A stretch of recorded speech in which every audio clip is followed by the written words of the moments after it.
It was the kind of cold winter morning that makes your bones ache. The wind cut through Maya's thin coat as she walked down the crowded city sidewalk, her worn shoes tapping against the concrete like a quiet drumbeat of her struggle. Her stomach growled, a reminder that she hadn't eaten since last night. But even more than hunger, anxiety twisted in her chest. Today was important. She had just come out of the biggest job interview of her life, a marketing assistant position at one of the top firms in the city. It was the kind of opportunity that could turn everything around. The polished office, the sharp-dressed managers, the waiting room filled with confident candidates, it all felt so far from her world. Still, Maya had done her best. She'd walked in with a smile, hiding her tired eyes, and answered every question with practiced passion and quiet hope. Now, as she stood at the edge of a small public park near the company building, reality sank in. Her bank account was empty. She had exactly $1 left in her wallet. Just one. She sat down on a bench, holding the dollar bill in her fingers like it was some kind of puzzle she could solve if she stared long enough. Nearby, a food cart released a warm smell of grilled sandwiches and steaming tea. Her stomach clenched. She stood up slowly, thinking maybe she could buy a piece of bread or a cup of tea. But then, she saw him. A man, mid-40s, unshaven, slightly disheveled, sat on the far bench, hunched over, looking lost. His coat was torn, his hands red from the cold. He wasn't begging. He wasn't asking for anything. He just sat there, staring blankly at the ground. Something about him struck her. Maybe it was the loneliness in his eyes, or maybe it was because she knew exactly how it felt to have nothing. Without thinking much, Maya walked to the food cart and bought a simple sandwich and a bottle of water. It cost every last cent she had. She took a deep breath, walked over to the man, and held out the food. "I don't have much," she said gently, "but maybe this can help."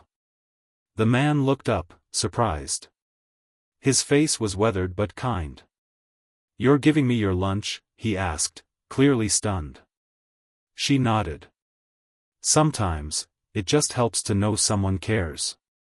He smiled, almost shyly, and accepted the food with both hands. "Thank you. No one's done something like this for me in a long time." They talked for a while. His name was Aaron. He had just moved to the city. Said he was starting fresh, leaving behind a past full of broken things. Maya shared her story too, how she'd lost her parents early, worked small jobs to put herself through college, and was now desperately looking for work, dreaming of something better. What she didn't know was that Aaron wasn't homeless, and he wasn't lost. He was the newly appointed CEO of the very company she had interviewed with that morning.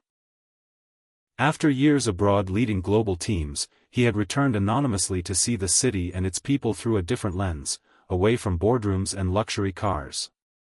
And Maya, she had no idea who he really was. 3 days passed. Maya didn't expect to hear back from the company. She had tried not to think about it, knowing the competition was fierce. But then, on a rainy Thursday afternoon, her phone rang. "Hi, is this Maya Malik?" the voice asked. "Yes, this is she. This is Aaron Blake. We met recently, in the park." Her heart skipped a beat. "Aaron? How did you?" "I'm the CEO of the company you interviewed with," he said warmly. "I saw your resume. But what really made you stand out wasn't on paper. It was what you did after the interview, when you thought no one was watching." Silence. "I was going to that food cart just to feel human again. To see people for who they are. And then you gave your last dollar to a stranger.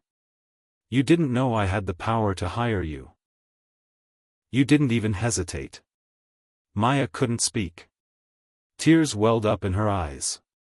"I'd like to offer you the position," he continued. "But not just that. I want you to join our team as part of our new social outreach program. We need people with heart. People like you. That day, Maya's life changed. Not because she had degrees or connections. Not because she nailed the technical part of the interview. But because of a single, genuine act of kindness that came from her soul.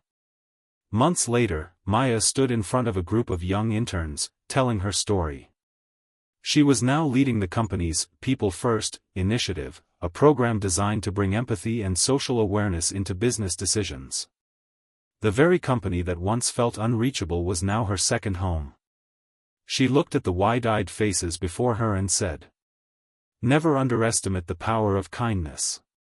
It doesn't cost much, but it can open doors no resume ever will."